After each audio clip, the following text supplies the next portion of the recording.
Hello, so today we're going to be looking at the psychological aspects of a debate. Okay, any psychology graduate will tell you, anyone who is awake in class will tell you that someone can tell you what they're thinking both by what they say and what they don't say. Okay, so in today's video we're going to be looking at verbal and non-verbal cues. Non-verbal cues being things like body language, facial expression, eye contact, where you're positioned, you know, things like that. What does your body say about what you're really thinking? And we're going to see whether or not these non-verbal cues belie what the person's actually saying. Okay, so it's interesting stuff. Okay, so I've chosen the recent Oxford debate featuring Ben Shapiro, an American political commentator who is apparently big in America, but I don't know too much about him. I've heard the name, but I don't know too much. According to Google, he's conservative and Jewish, so I assume he'll have some strong views in favour of Israel, but we'll see.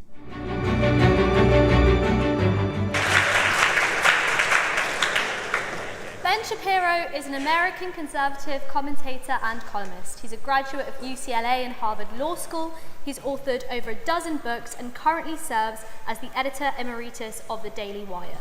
He's the host of The Ben Shapiro Show, which is top 10 on Apple Podcasts, and has over 6 million subscribers on his YouTube channel, where he discusses topics ranging from the US election to gun laws to Cardi B's WAP and the Barbie movie.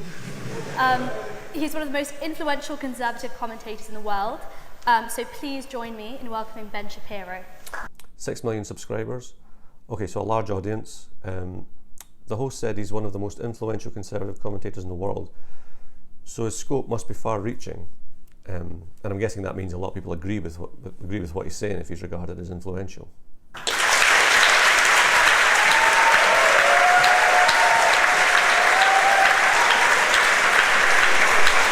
Okay, so he's smiling when he walks in. That's a good start.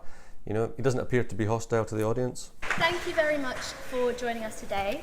There are some students outside protesting the mere fact that you're speaking here.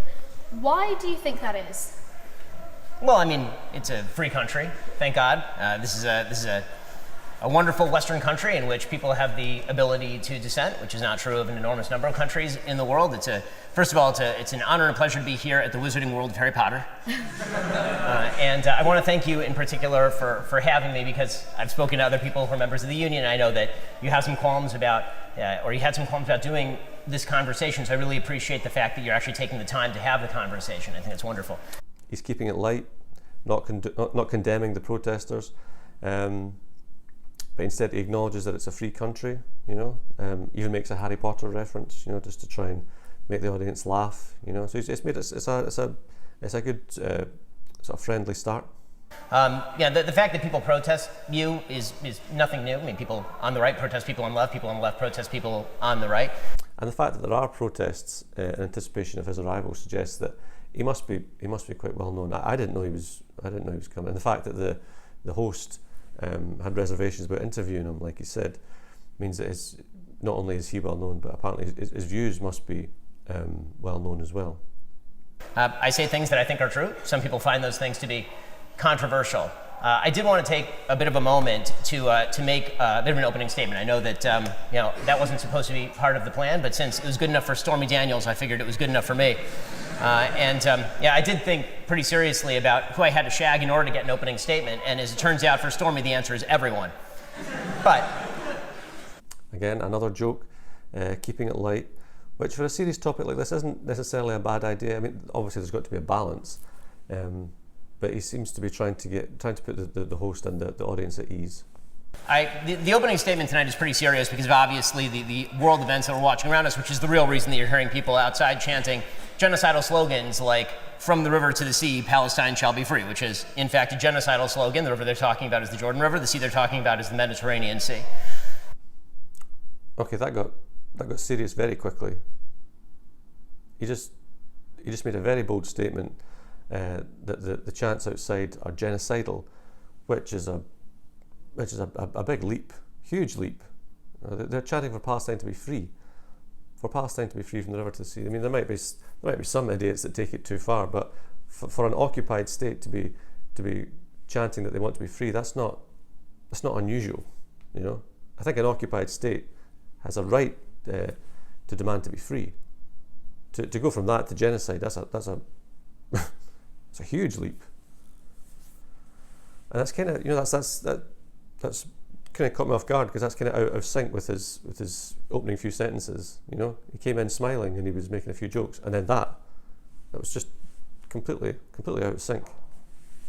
The real question is why that has become such a common sentiment in the West. Why it is that this has become such a common sentiment that you see 100,000 people marching in the streets of London in a pro-Hamas rally. Or why it is you see widespread sentiment honeycombed throughout American universities.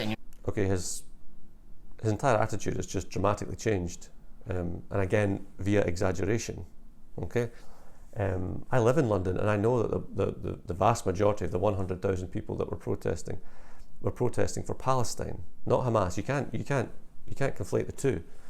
Okay, yes, I mean, like in any cause, there's going to be idiots on some sides, but if his argument is that there shouldn't be, I don't know if he said, but I think that's what he's meaning, that there shouldn't be a protest because it's for Hamas. It's not for Hamas. And even if there were some idiots within the group, therefore people shouldn't protest against the killing of innocent civilians in Palestine, or they shouldn't protest against the illegal occupation of their homeland. No. No. You can't just throw out extreme statements like that. Come throughout American universities and universities throughout the West in favor of Hamas after Hamas committed the worst pogrom against Jews since the Holocaust. And that is a very common debate tactic, to exaggerate what your opponent has said, just to almost like embarrass them. But that doesn't mean you have to deliberately mislead and try to deceive. That's a different thing. You can't lose sight of what the purpose of a debate is. You're supposed to exchange ideas and try to come to some kind of conclusion. And that statement itself, to call it a pro-Hamas rally, when there might have been people who were there in the audience who were actually at one of the rallies, that's immediately, that aggressive, statement is going to put people on the back foot, saying, is this guy really here to debate, or is he just here to rant and rave? It's not a very good start. And let me be extremely clear about this. I brought some visual aids for those people who don't actually believe what is eminently true, which is that Hamas is not the same as the West. Hamas is not morally equivalent to Israel. If you don't believe me, this is what Hamas is. This is what Hamas is. Hamas is murdered babies burned in their cribs. What Hamas is Shani Luke's body. Yeah, that's another very common tactic in debates, to use visual aids. Although in this scenario, it kind of seems a bit out of place, because in a war, obviously both sides could produce pictures of the wounded or the dead. The whole point in a visual aid is you're supposed to highlight something that the other side can't. Otherwise, why present it? It's to highlight your case. But it looks like he's just trying to get the conversation away from Palestine and onto Hamas and focus on Hamas, which is not really the argument. Hamas have not been around as long as Palestine. That's not the argument. These wars have been going on for a lot longer than Hamas have been in existence. That's not the issue. It's almost like he's avoiding Palestine. Let's talk about Hamas. And if your means of doing that is to produce pictures of dead babies, that's bad form. Her head was found today. Her skull was found today. She's a young woman, she's 22 years old, and she was murdered by Hamas and taken back to the Gaza Strip, where she was put in the back of a truck. Anyone who draws moral equivalence between Hamas and Israel, between Hamas and the Jews, is a Jew hater, full stop, end of story. And just an observation on his body language. So head down, eyes up, that can be interpreted two ways. It could be regarded as someone who's very serious and very direct and to the point, which in this scenario, when you look at it, it does seem to be the case. Especially with the sort of hard stare, the unflinching eye contact that he's given the host and the audience. He's like very serious. The other way that you can interpret that is also somebody who's a bit nervous and a bit anxious. A sign of anxiety is somebody with their heads, rather than sit back, lift your head up and just be a bit more open. Somebody who's like this, because he's got the sort of darting eye movements and the quick head shift from side to side. If you ally that to the sort of head down, eyes up, that's somebody who looks like they're sort of cowering. I'm afraid of what somebody might say or somebody might do. Okay, so there's two ways to interpret that. A very, very fine line. So the question is, why exactly that's become such a common sentiment in the West? And the answer is because the West is ashamed of its own values. In fact, what the West really is ashamed of the superiority of its own values. Not everybody thinks the same way. Not everybody thinks the same way. Now, there are plenty of political disagreements to be had on all sides. There are plenty of disagreements to be had with regard to a two-state solution. But there is no disagreement to be had between the values of Hamas and the people who support Hamas and the values of the State of Israel or the values of the West. Anybody who equates those values is making a serious category error. Yes, if the debate was Israel versus Hamas, I think we would all agree that a terrorist organisation on any side is wrong. But what about Palestine? He hasn't mentioned Palestine yet. We're about three and a half minutes in. So he might mention Palestine and the occupation later.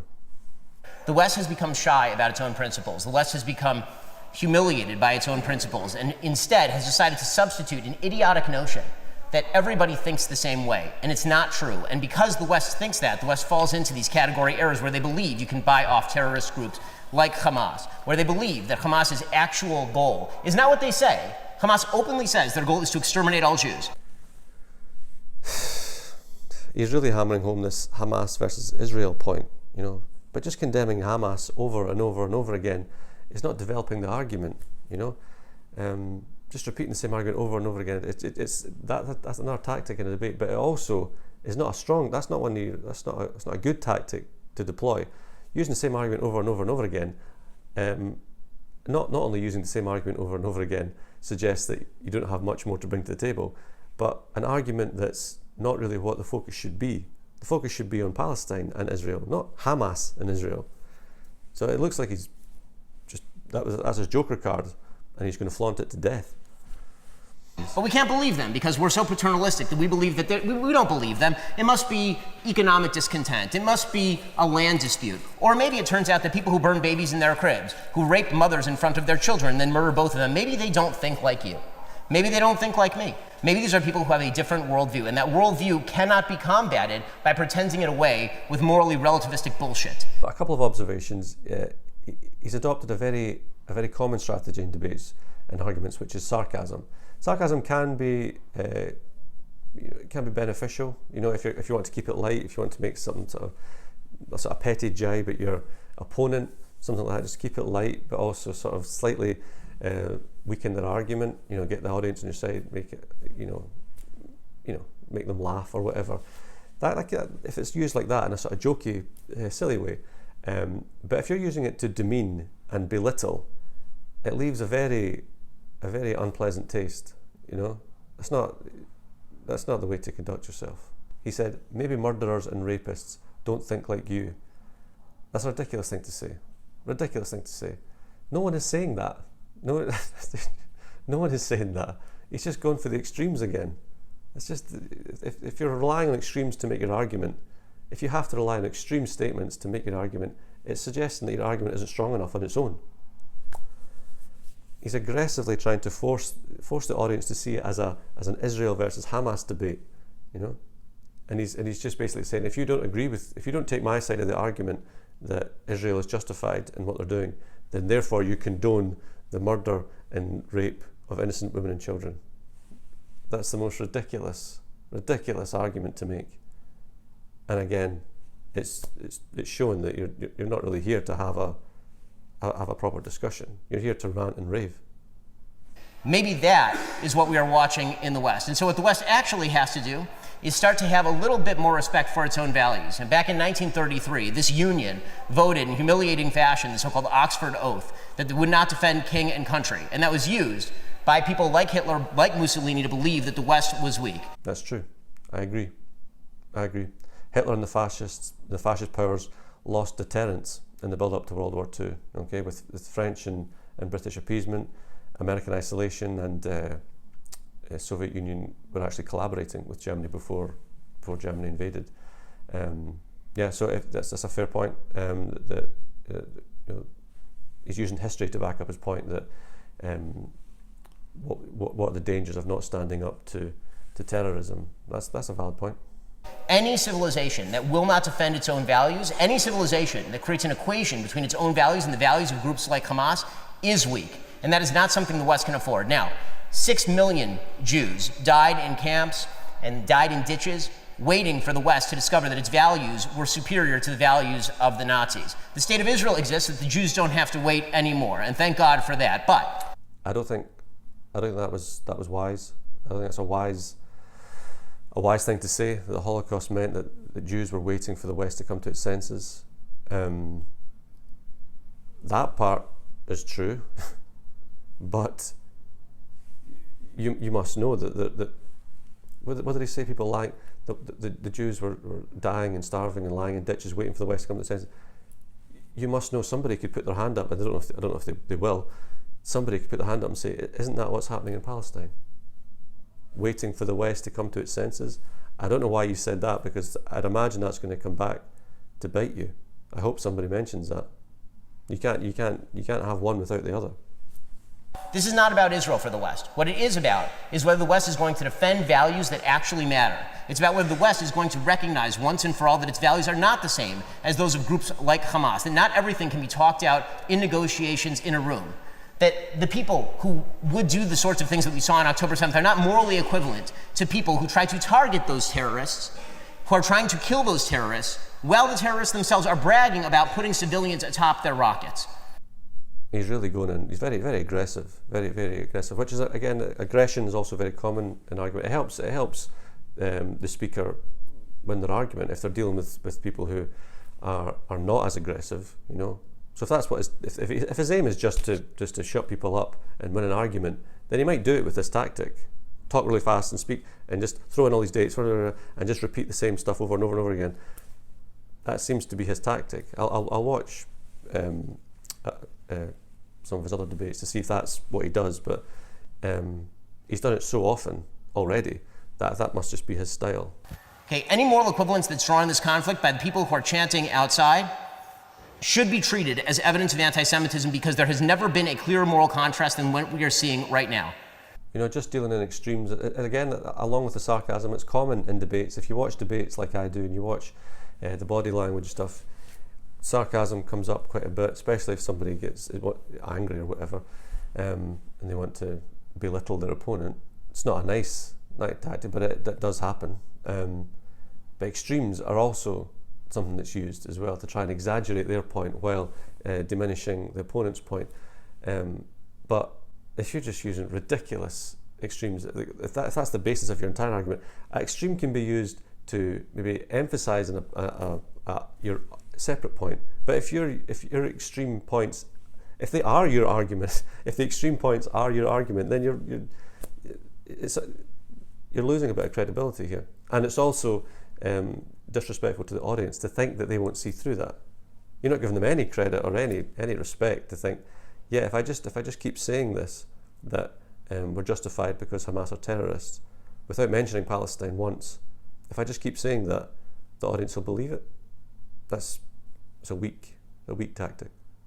There's been a lot of talk about the two-state solution, about the Israeli-Arab conflict over the course of decades. That's obviously going to continue.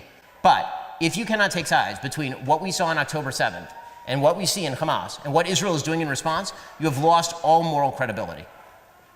Okay, his body language says a lot about his attitude here. Direct stare, he's moving his hand up and down like a teacher banging on the desk, and then telling the audience if they don't agree with Israel bombing civilians, then they have lost all moral credibility. That's ridiculous. That's ridiculous. I don't think he's mentioned Palestine once yet. So he's set the tone now. You know, he's just made it a black and white issue, which is again a conservative trait. That let's not, there are no grey areas. It's just this or that. It's just a very binary, view of life. That's a right-wing conservative trait. So he's oversimplified the entire debate to say if you oppose the bombing of innocent civilians, then you're a Jew-hating terrorist. What kind of debate is this? What kind of argument is this? But if you cannot take sides between what we saw on October 7th and what we see in Hamas and what Israel is doing in response, you have lost all moral credibility. And on the body language, did you see this sort of act of petulance at the end of his statement there? He turns away dismissively. He's speaking to the audience. If you don't agree with me, you've lost all moral credibility. Then turns away with a stern look on his face. That's very childish. That is like a spoiled brat who didn't get what they want. That's the sort of immature, childish behaviour. I'm not getting what I want, so I'm turning away. I'm not listening anymore. Which again just reinforces the idea that he's not really here to listen. Really, he's here to rant. So when you're debating, that's known as it's known as deflection. A very common tactic. Again, if you're trying to deceive. Let's make it about Israel versus terrorists and forget the Palestinians under occupation. To make no reference to that whatsoever. That's unprofessional and lacking class. But if you cannot take sides between what we saw on October 7th and what we see in Hamas and what Israel is doing in response, you have lost all moral credibility. Okay, so look at that body language there. So head down, eyes up again. His directness suggests that he believes what he's saying. It's a sign. I'm going to be direct. I'm going to be forthright. And you better listen to me. It's that kind of. But also a sign of anxiety. I have to go back to that, and I'm not sure which one is paramount here. See, that look can really be interpreted two ways, and it seems to be a bit of both. He's very serious. He believes what he's saying, or he's regurgitating what he's memorised. That could be another thing. But this head down, eyes up, eyes darting to the side, head quickly moving around. Someone who just does not look very. He's very nervous about what he's saying, which could also mean that he's not necessarily convinced by what he's saying. In a 2019 interview, you said that hate speech is a principle that does not exist. And in 2021, you said that no one should be fired over a tweet. However, just a couple of weeks ago, you tweeted that if you work in the media and uncritically and reflexively parrot the genocidal, Jew-hating terrorist liars Hamas, you should be fired. So why have you drawn a line there? Why do you draw a line for people that you disagree with, but for yourself there is no line? Oh no, I draw a line for people I disagree with when those people tend to back terrorist groups. And when it comes to the members of the media parroting Hamas, they shouldn't just be fired because they support Hamas. They should be fired because they're unbelievably crappy at their job. Okay, so deflection again. That's not unique to him. That's a very common debate tactic. Let's not talk about something I don't want to talk about. Let's talk about something else. So he's going off on a tangent. He's talking about journalists not doing their job, rather than admit the contradiction that the host brought up. He tweeted that no one should be fired for a tweet, and then at a later date he said people that disagree with him on the Israel-Hamas war, anyone that tweets support for Hamas should be fired. Because he's a master at deflection. So it's okay for you to say things like, I know you've come under fire for this a lot, but the Arabs like to bomb, crap, and live in open sewage tweet. I'm so glad you asked about this. No, I knew this was going to come up, but you then later doubled down on it. You said, there are many, many Christian Muslim Arabs who are wonderful people, just not the ones who oppose Israel in the Israel-Arab conflict. Yes. So you are allowed to say things like that about certain groups. Oh, I think anybody's allowed to say that. But anyone else can lose their job if they say things. Well, I mean, first of all, I'm not entitled to a job. But I think that, when we talk about, what I said back in 2010, as you mentioned, I mean, I can read you the rest of the tweets, okay? In the post regarding Israelis versus Arabs, this is September 27th, 2010. So it's always fun when people pull up tweets that are 13 years old. But since I knew this was coming, we may as well do it. Okay, so sarcasm again. It's always fun, whatever he said. This is, it's unpleasant. He's got a very unpleasant attitude. His attitude is, I'm going to mock anyone who disagrees with me. I'm not trying to, again, it's going back to that. He's not really interested in resolving anything. If you disagree with me, I'm going to mock you. I'm going to be sarcastic. I'm going to try to embarrass you and humiliate you and make you feel inferior. So along with that dismissive look away that he has, I finished speaking, I'm looking away from you, I'm not listening anymore. That, along with the sarcasm, it is reminiscent of sort of infantile behaviour. In the post regarding Israelis versus Arabs, I wrote about Arabs who take part in the Israeli-Arab conflict, as anyone who can read knows. Apologies. You're correct, slurs about Arabs. Not all Arabs like open sewage and blowing things up. I was specifically talking, by the way, in these tweets about Hamas and its allies. Oh, okay. Literally looking and talking down to the host. Shameful. And just to make very clear, Hamas does like living in sewage and blowing shit up.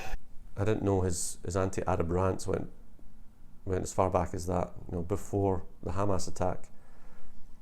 And that's a weak excuse as well. I've seen people do this. They'll post something racist or sexist or misogynist or whatever, homophobic online, and then they try to back out of it later and say, oh, if you read the entire thread, I said I didn't mean all Arabs. You can't post something like that which goes out to the world and then say, oh no, that's not what I meant. He's just trying to, he's got an amazing capacity to rationalize. He's got an answer for everything. But I mean, any psychologist worth his salt will know that rationalization is the last refuge of the unsound argument. Trying to convince people, I'm right, listen.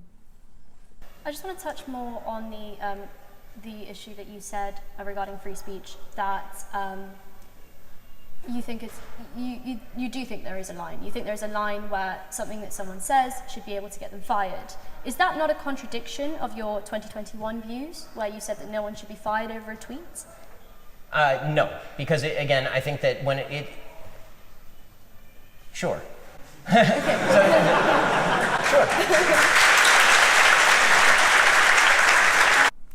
At least he can admit that he contradicted himself. Something else is interesting there, I don't know if anyone else picked up on that. His facial expression quickly changed from smirk to blank expression, suggesting he's bordering more on anxiety. He's more anxious and nervous than he's trying to appear. I don't know if you saw that. He sort of smiled and went,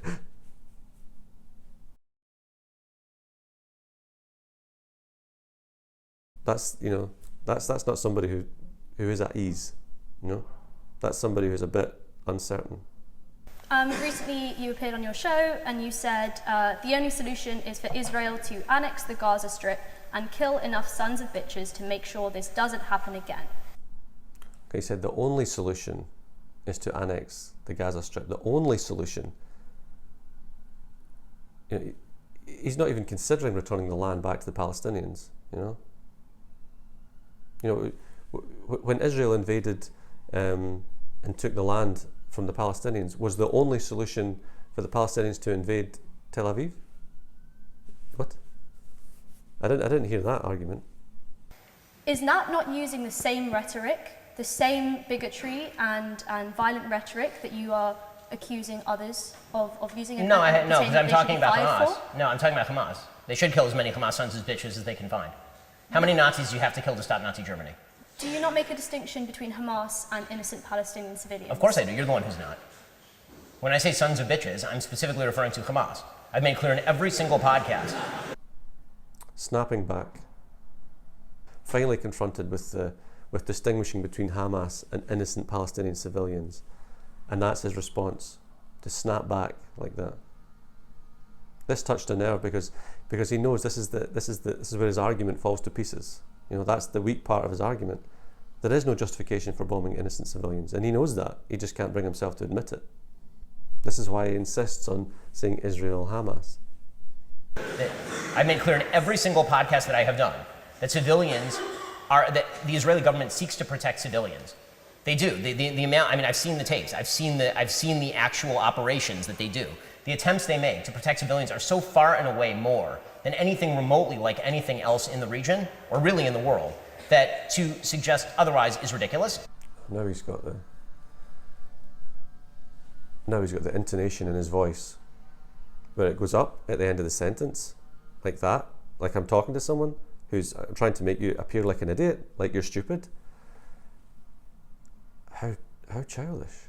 Anyone who disagrees with them, he's going to talk down to them in this very patronizing and condescending way. This is shameful. There has to be some kind of concession. You have to admit when your side has done something wrong. That he doesn't seem to be open to that. Sort of right-wing conservatives by nature are very closed. They're very sort of insular. They're not really open to new experiences, which is in keeping with this kind of argument. And of course, when I'm speaking about the sons of bitches, I'm not talking about normal Gazan civilians who I've routinely suggested ought to be protected as best can be done in a war zone. That's not the same thing, but when it comes to Hamas, yes, I hope that they kill every single member of Hamas. I hope that every single member of Hamas is killed. Okay, so his words and his body language are in sync now. It's all aggression, you know, which makes me think that the entrance was just a facade, you know. I really do. You know, I think that coming in, making little jokes and smiling. I think that smile was a wry smile. You know, and there's a lack of awareness here. It doesn't seem to care that he's deliberately misinterpreting the issue or misinterpreting the facts. He's doesn't seem to care about that people are going to pick up on that. People watching at home and people in the audience are going to pick up on the fact that you're not dealing with the issue here. You're not dealing with the main issue, which is Israel-Palestine. It's a kind of arrogant self-belief, you know, bordering on, I've got to say, with all these other little behavioural traits I picked up on, bordering on narcissism. It really is. But the Gaza death toll is now reported to be over 5,000. Almost half of the population of Gaza is under the age of 18, and those are statistics that have been supported by the WHO and Save the Children. Israel has recently turned off the electricity, water supply, and you've spoken about this issue about Israel and Palestine a lot in recent interviews. You've rightly condemned the atrocities that occurred on October 7th to innocent Israeli civilians. I tried to find videos of you condemning the deaths of innocent Palestinian civilians at the hands of the IDF or Israel, but I couldn't find any. Right, because so I don't draw moral equivalence. I just wanted to ask you directly, will you condemn the deaths of innocent Palestinian civilians in the same way that you do innocent Israeli ones? Absolutely not. And the reason I will not is because the killing is not done in the same way or with the same purpose. That's like saying that do I condemn? That's like saying. You know, we're going back to that issue again. I'm not really sure why he's there. Well, I think I maybe do. I think maybe it is really just for publicity. I think, you know, let's not let the facts get in the way of good publicity. You know, what's that saying? There's no such thing as bad publicity and all that. Will I condemn the person who murders a baby in their bed by burning them alive the same way that I condemn the police officer who's trying to arrest that person and accidentally kill someone in the process? Of course not. Those are not the same thing, not remotely. No. To call the killing of civilians an accident is ahistorical. That's not true. If you know the book upon which the doctrine of strategic bombing was based, then you would know it wasn't an accident. Okay, that you're either ahistorical or you're ignorant of the facts. I don't know what's worse, not knowing your history or knowing your history but ignoring it. I don't know what's worse. But there have been innocent. Do you not sympathise with the life of an innocent Palestinian child? Of course I do. That's why Hamas should surrender today. Hamas should surrender today. This bullshit that it's Israel's responsibility to protect Gazan civilians in a way that Hamas doesn't have to protect Gazan civilians. Again, quickly diverts the Palestinian death toll issue back to Hamas. He's a master at deflection. Or that what's happening right now is not the result of Hamas's terrorism and currently holding over 200 hostages, including babies, in custody. That's insane. Again, that snapping back is another sign of petulance. They're mounting up. These little signs of insecurity and immaturity, you know, which go back to that fundamental, the behaviour of the fundamental narcissist, you know. And another trait is when they're backed into a corner, they do tend to overreact, and they do tend to double down on their argument and be even more aggressive. You know, he's ticking all the boxes here. Why would I listen? Why would I listen? I know the facts. I know I'm right. You just have to shut up and listen to me. That's the kind of mentality that's going on here. And you know, it's great if you want to win an argument. It's not great if you want to help anyone but yourself. That's insane. Trying to draw a moral equivalence between people who are making targeted strikes against terrorists, who are hiding underground in tunnels deliberately, violating international law, in violation of the Geneva Conventions, holding the other side civilians underneath the ground while not providing their own people fuel, not providing them food, not providing them medicine. That's a contradiction. Again, again, I don't know why you're bringing up the Geneva Convention, because while Hamas did violate the Geneva Convention, you conveniently didn't address the point that the host made about Israel turning off the water and the power to Gaza. That's a clear violation of Article 4 of the Geneva Convention. And that I'm supposed to equate Israel attempting to make targeted strikes with Hamas literally sending 2,000 terrorists across another nation's border and into civilian areas with no military goal. With no military goal. You don't need to have studied psychology to know that resorting to raising your voice and repeating the whole no moral equivalence line over and over and over again, that doesn't make your argument any less wrong. I find it really concerning that you're not prepared. Why won't you answer the question? This is what I'm saying. This is why I'm saying I'm struggling to see the point in this. This is not what I thought it was going to be. This is not someone who wants to engage in a rational discussion, but someone who will snap back and mock and belittle anyone who disagrees with them. What is the point in this debate? It's typical infantile behaviour. It's just at no point am I actually open to acknowledging what you said.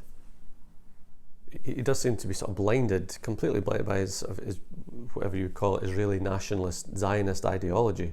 You can't reason with an ultra-nationalist, which by definition is a fascist. The definition of fascism is ultra-nationalism. You can't reason with these people.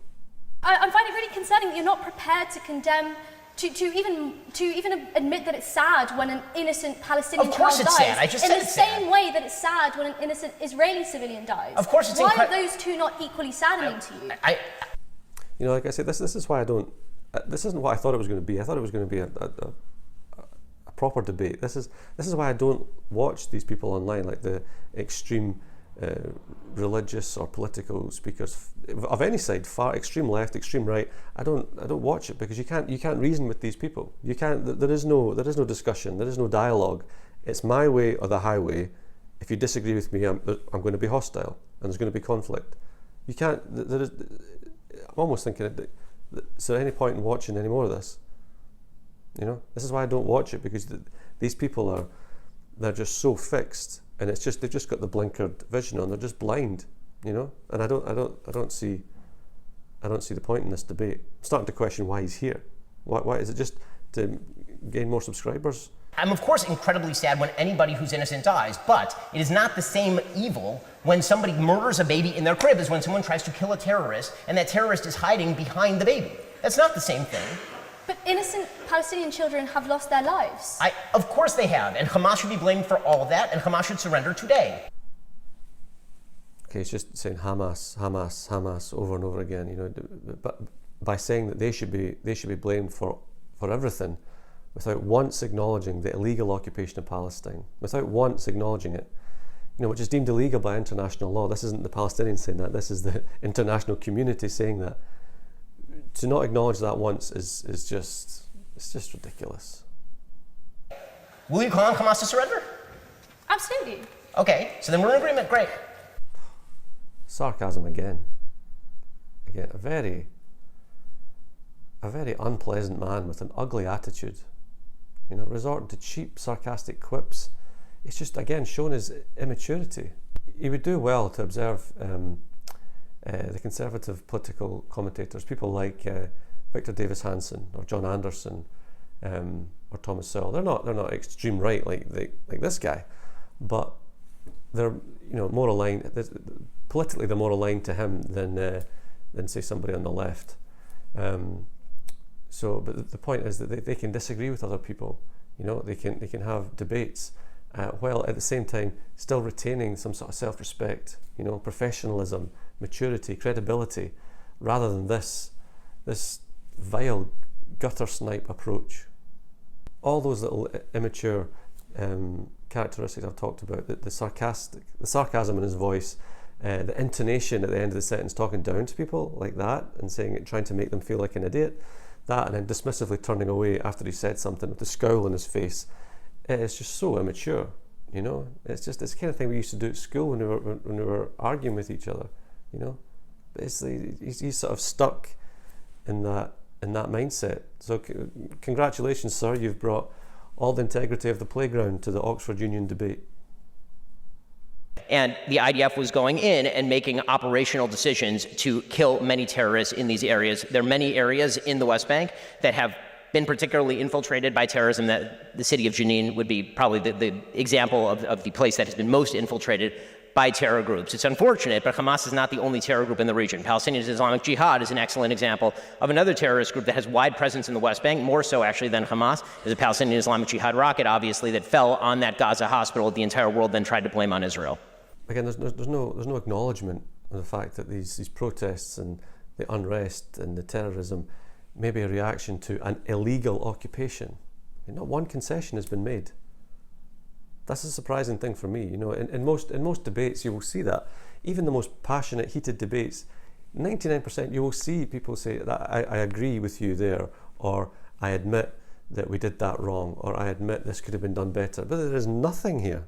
There is no concession. There is no willingness to say maybe we didn't have to bomb civilians. Maybe we didn't have to be as aggressive as we are. There's absolutely nothing there.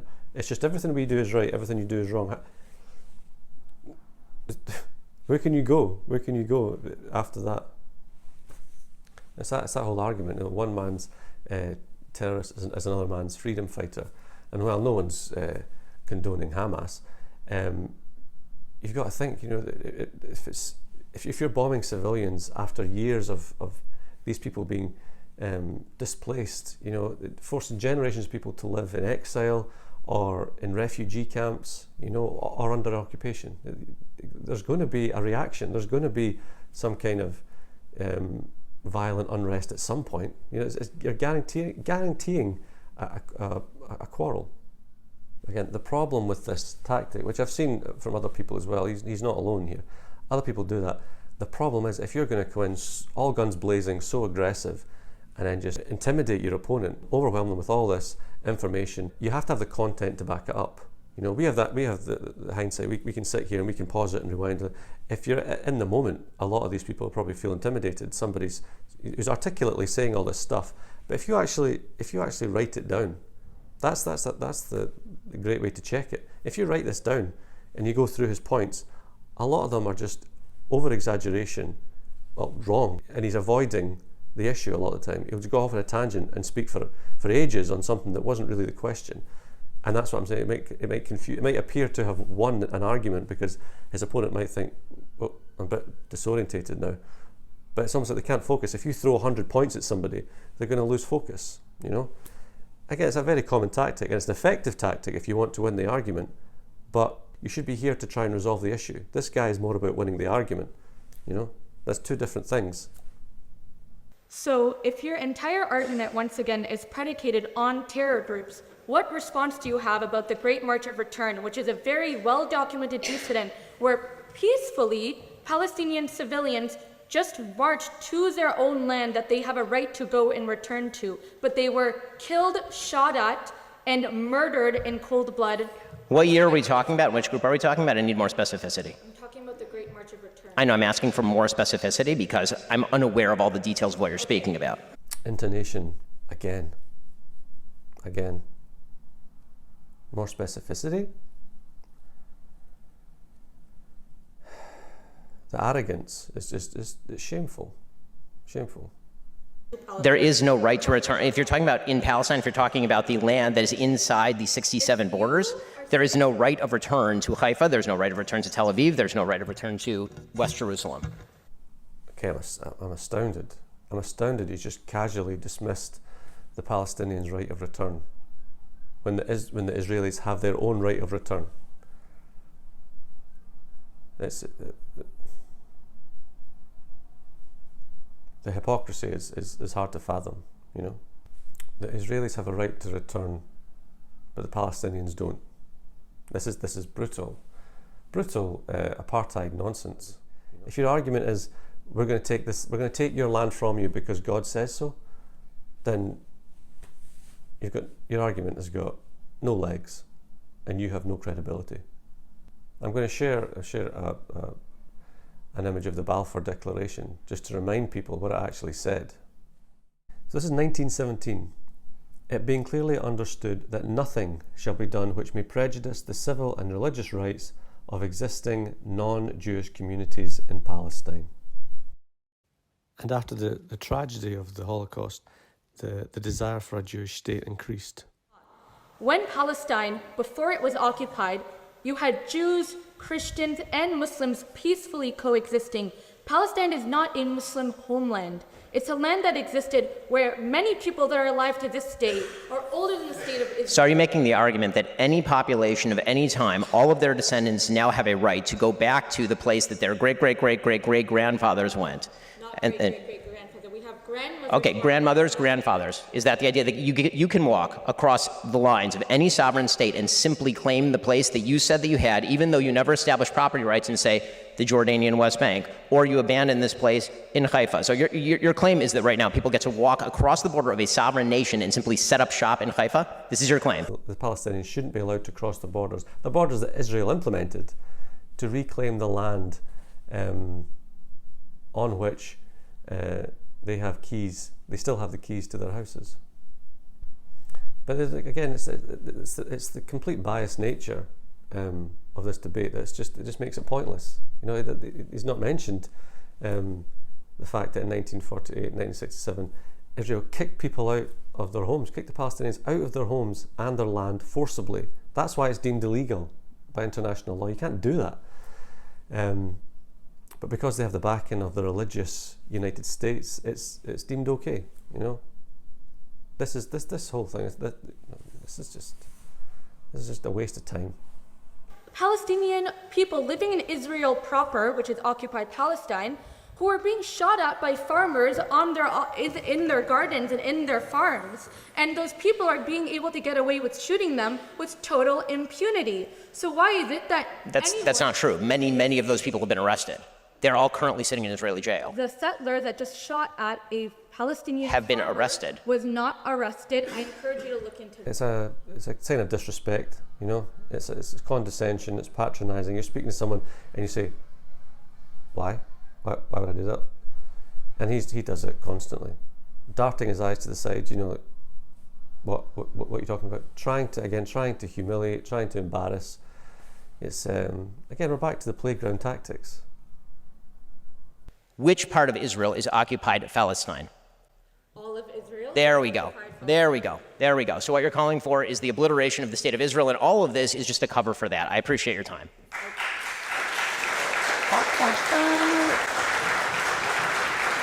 And that's, again, back to the exaggeration, equating the desire to be free of occupation to Jewish genocide. It's just typical debating hyperbole. That's out of context, exaggerating beyond any recognition of reality. Rather than admit to occupation, turn it around and pretend that Israel is the victim here, and therefore justifying the occupation and the bombing of civilians. It's just he's got this argument. He's just going to hammer it home over and over and over again. We're not getting anywhere here. Angry little hate-filled preacher. All of Israel? There we go. So what you're calling for is the obliteration of the state of Israel, and all of this is just a cover for that. I appreciate your time. So this great advocate of free speech turns away like a petulant child when she says something he doesn't agree with, exaggerates her point beyond all recognition, then asks her to sit down. You can't reason with this person. And the real problem is somebody that is as articulate as he is, with 6 million viewers, there's going to be a lot of impressionable people that will be following this, thinking that what he's saying is true, you know. So I think what I'll do at the end of the video, I'm going to attach a documentary looking at sort of an impartial view, which is it's not pro-Israeli, it's not pro-Palestinian, it's just an objective view as to what happened in the Middle East, and I think that would be helpful, you know, rather than just taking his word as gospel, which it clearly isn't. How do you reconcile your conservative political views with the religious values of compassion and your own Jewish faith? And your stance on the Israeli-Palestine war? I don't see why it's uncompassionate to call for the overthrow of Hamas, a terrorist group in the Gaza Strip, which has been oppressing its people and stealing billions of dollars from its own people. Ismail Haniyeh is living in a 5-star hotel in Qatar while his people are living in absolute misery because of a war that he initiated by killing 1,500 people inside Israel proper and then taking 233 hostages. I don't see why that's non-compassionate. Deflection again. Okay, the question on compassion was clearly referring to the bombings of civilians, but instead he talks about the terrorist organization Hamas again. Just avoid the issue. His tactic is it's deflection, like I've said. He doesn't want to talk about something that will weaken his argument, so I'll just ignore it. Again, no mention of the occupation, not once. I mean, if Ukraine fight back, does that mean that they started the war? If they want to regain the land that Russia have occupied, if they fight back, is that terrorism? So I think that apart from maybe the publicity that comes with these rants, I think we're dealing with somebody here, what would you call a YouTuber, someone who's been molded by social media. And what I mean by that is somebody who is already thinking about how this is going to appear online. If he's disrespectful to everyone, if he's going to speak in that condescending, patronizing, sarcastic tone with the intonation in his voice and turn away dismissively and talk to people like they're dirt, if he does that, he knows that's going to create more views, and there's going to be little snippets of this. There's going to be YouTube shorts that will say Ben Shapiro destroys student, or Ben Shapiro annihilates this person or this or that person.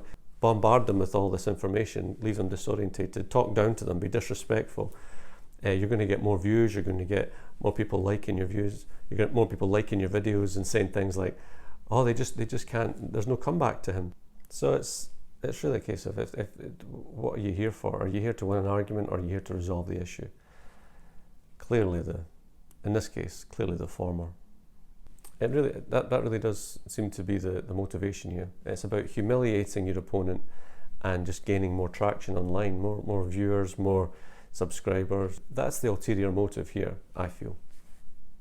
My question is, do you believe that there is a moral difference between Hamas going into, for example, Kfar Aza and murdering entire families, and Israel attempting to target terrorists and accidentally hitting civilians? Israel is effectively doing the same, because Gaza is the most densely populated region in the world. There are 15,000 people per square mile. So does Hamas get Over immunity half of because the they're there? So population's Hamas gets children. immunity. If, based on the numbers, more Germans died than Brits in World War II, did that mean that the British were wrong in World War II? Because they did. Many more Germans died than Brits. A better World War II comparison would be Germany occupying Poland, because Britain didn't occupy Germany. Okay, that's the difference, But Germany occupied Poland. In Germany's mind, they think we're occupying you, and if you have the gall to fight back, then we're going to bomb you. That is more analogous to what's happening in Palestine. That's a better comparison. Based on the numbers, does that mean that Britain was wrong in World War II? Britain wasn't bombing civilians.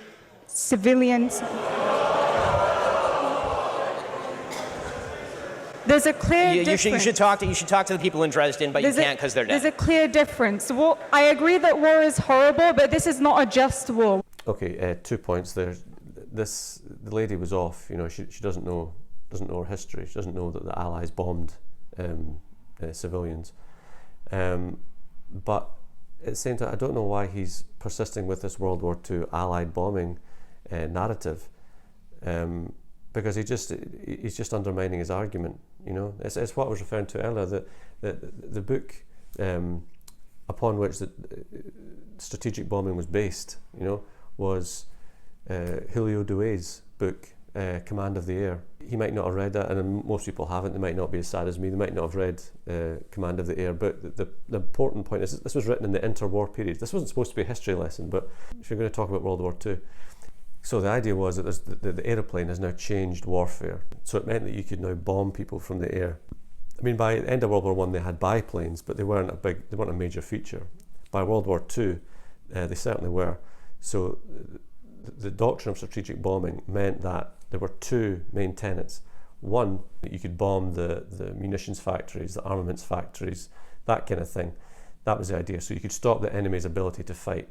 But the other feature of strategic bombing which Julio Douay regarded as equally important, okay, was the terror was terrorizing the population, terrorizing the civilian population. Therefore, the idea being that the country would lose its will to fight. Okay, it's all there in the book.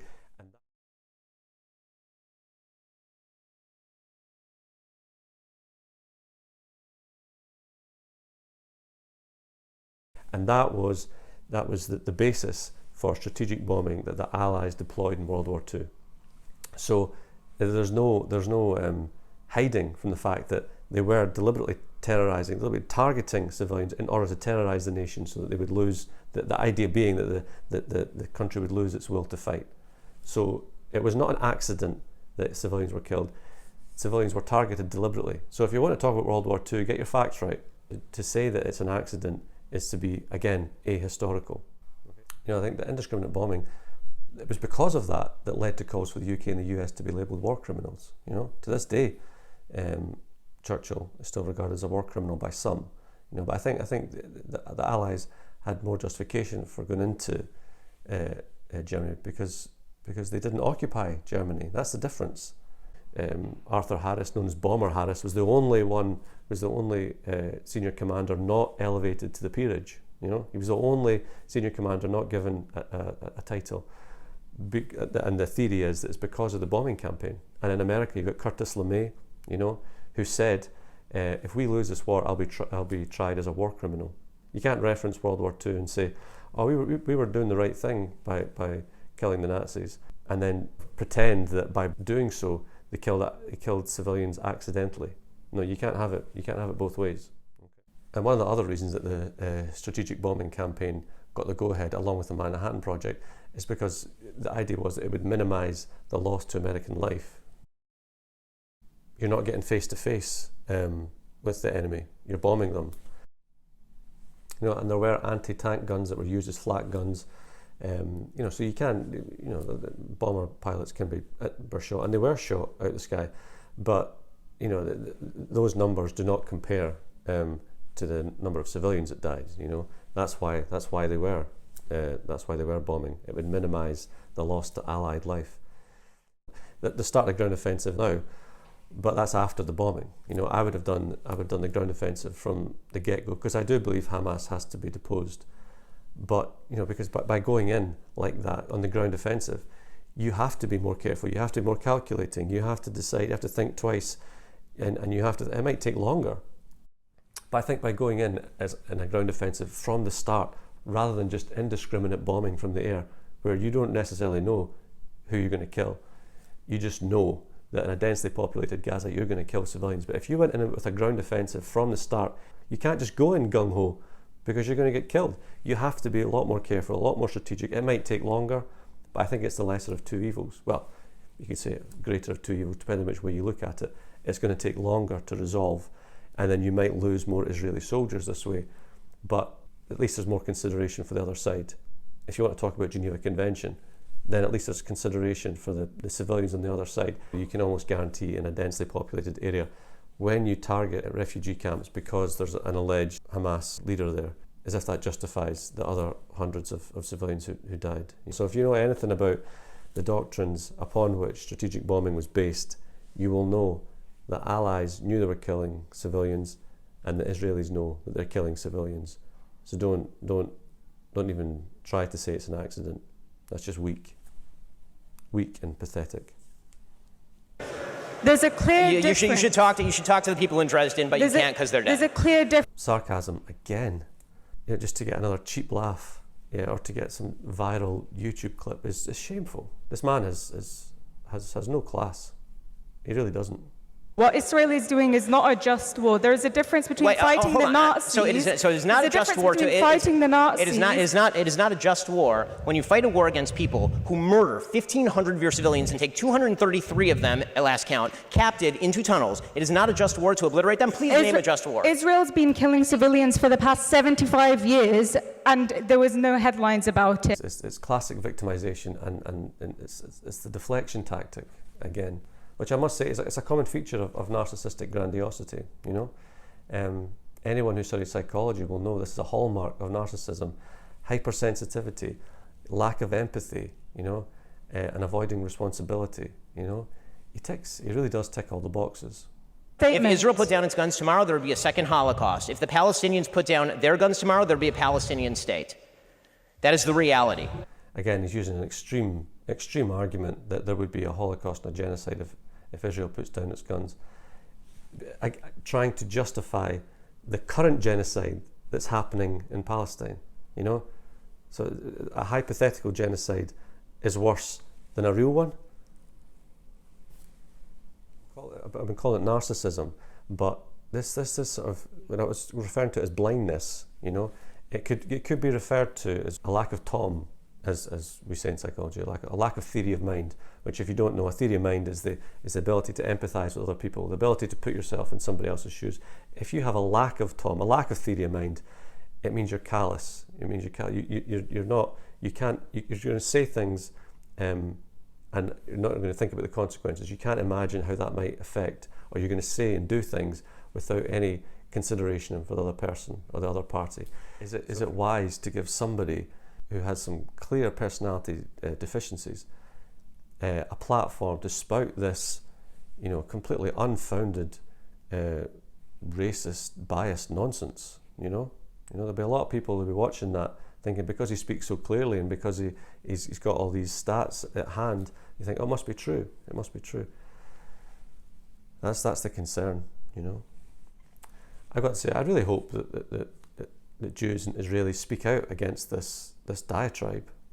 I really do. If he was representing me around the world, I would want to disassociate myself with a bigot like that as soon as possible. I really would. Which part of Palestine is occupied? The entirety of Palestine, but I'm not calling for the destruction of Jews. I appreciate you expressing your full genocidal intent for the Jewish people living between the river. Why is it genocidal to call for a state that is not apartheid? You can have a state where all citizens have equal rights, Jews and Muslims. I'm sure that's going to go amazingly under the same people who are governing the Gaza Strip, where currently zero Jews live. Yeah, there might not be any Jews in Gaza. That's not really the point. It's still under Israel occupation. Israel controls the water and the power, which they turned off. Yeah, which again, he ignored. He conveniently did not address that issue because he knows it's a violation of human rights and violation of the Geneva Convention, which he's already mentioned. So then he'd have to backtrack and say, "Oh yeah, Israel is also violate." Hold on. I listened to your whole bullshit history for like 5 minutes here, so at least let me respond to it. And again, that's the sign of anxiety. Okay, that smirk, then blank expression. It's just he's just done that a couple of times now. You admitted that the Arabs rejected the Peel Commission plan, which was a separation between the Jews and the Arabs, which gave an extraordinary amount of land to the Arabs. The Arabs then rejected the peace partition plan proposed by the United Nations in 1947. They then proceeded to reject the Oslo Accords in 93. After that, they rejected the Wye River Accords in 98. They rejected Ehud Barak's very generous offer in 2000. They rejected Olmert's very generous offer in 2008. So some people might not be attuned to this, but if you study psychology and you've watched debates like I have, I can see what he's trying to do. Just bombard your opponent with all these stats and numbers and words, and just speak really fast, and then just go off on a tangent. Then you're going to intimidate them and you're going to disorientate them. And he's more about winning an argument than resolving the issue. I think it's more about him, the bigger picture. Every single peace deal that has been proposed by Israel or anyone else has been rejected by the Arabs for a very simple reason, which was the very first question I asked you. You do not accept that there should be a Jewish state anywhere in this region. Well, the reason that the Arabs would not accept the Jewish state is multifaceted. It's complex. Let me finish. So, the reason that it's multifaceted is due to a variety of dynamics. The Zionist movement arrived as a settler colonial project, and it is described as that. You can read the books of Jablonski. You can read Zionist literature from the early 20th century. It states that it was a colonial project. Now, let's address the lies that you mentioned. When you talk about peace talks, but under whose terms? You know, at which point in the Oslo Accords or any of these peace agreements? You know, at what point did they say we're going to return the Palestinian land to the Palestinian people? You know, that's You know, Germany was occupying France. Do they have the right to then say, okay, we've illegally occupied your land, so now we want to appear, you know, fair and you know, democratic. So we'll have a discussion about peace. We'll keep the Eiffel Tower, and we'll keep Paris, but you can have the rest of France. Is that fair? People, it's the arrogance as well to think that this conflict that's been going on for decades now, you know, where people have been trying to resolve it, have died trying to resolve it, you know, and he's coming along with the answer. I've got the answer, you know. It's just if Israel puts down their guns, there'll be a Holocaust. If Palestine puts down their guns, they'd have their own state. Case closed. That's it. You know, it's just oversimplified, biased nonsense. Okay, and my friend has just messaged me to say that this is apparently what he does. He debates students in America, and now he's come over here to do the same thing. That's his preferred audience. So he's trying to act superior to people who are learning rather than the learned. You know, it's like, come debate somebody who knows what they're talking about. You know, and even dare to suggest that the bombing of Palestinian civilians was an accident. You know, it's just ahistorical nonsense. I don't think there's much point watching anymore, because I'm just saying the same thing over and over again. He's just saying the same thing over and over again, and it's a waste of time for me. It's a waste of time. That was a masterclass on how not to conduct yourself professionally. You know, if you want to retain any respect or credibility, there have to be some kind of give and take in a debate. Otherwise, it's not a debate; it's a rant. It's very much just my way or the highway. Either you agree with exactly what I'm saying, or shut up. And I'm going to belittle you, and I'm going to try to humiliate and embarrass you. You know, just my opinion, for what it's worth. If Israeli forces were to go in and depose Hamas, there should be. I hope they would oversee the implementation of a democratically elected government, and then just get out. If you were to leave it like that, get out and call the land Palestine, give it back to them. You know, then I think that would be the right thing to do. I don't think that's going to happen. But I think while anyone's under occupation, there's going to be unrest, there's going to be rioting, there's going to be violence, and there's going to be death. I don't think it's an easy solution, but I think it's a solution, you know. So like I said, I'm going to attach a link to a documentary which talks about the history in the Middle East, talking about Israel and Palestine, and it's an objective view, you know. It's not extreme left, or in this case, it's not extreme right, you know. It has a balanced view, and I think that's what's needed, because looking in the comments here, a lot of people seem to be agreeing with this guy, and I think that's dangerous. Okay, you can't be ahistorical. You have to go back and look at the facts. This was not the plan. This was not supposed to be a history lesson, and I'm not a historian, but I'm going to attach a link to a documentary which I think is fair and balanced and impartial. Okay, so I think that's what's needed.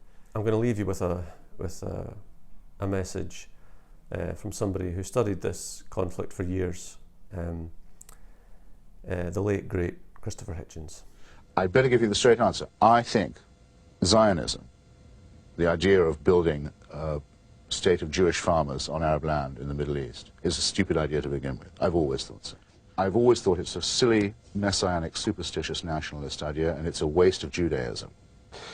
And it guaranteed a quarrel with the Arabs, because it meant we're going to take away from you what's most precious, your land, by trying to make Jews into peasants. Already a silly idea. That's not the way to rescue Central European Jewry, make them into farmers in Palestine.